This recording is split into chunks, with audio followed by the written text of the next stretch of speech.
1 bulan menjabat Bupati Aceh Timur, Iskandar Husaman Al-Farlaki giat melakukan inspeksi mendadak sidak ke beberapa instansi di lingkungan pemerintahannya. Melihat banyaknya persoalan yang diterima dari masyarakat, sehingga perlu dicek langsung ke lapangan. Sidak yang dilakukannya itu sebagai bentuk respon cepat terhadap pelayanan yang baik kepada masyarakat tempat ia memimpin.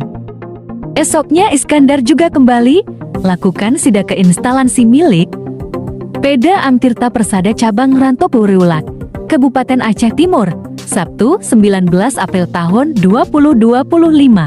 Ia menginstruksikan jajaran PDAM untuk lebih aktif menyampaikan informasi kepada masyarakat apabila terjadi gangguan dan memastikan sistem pengolahan dan distribusi air berjalan sesuai standar.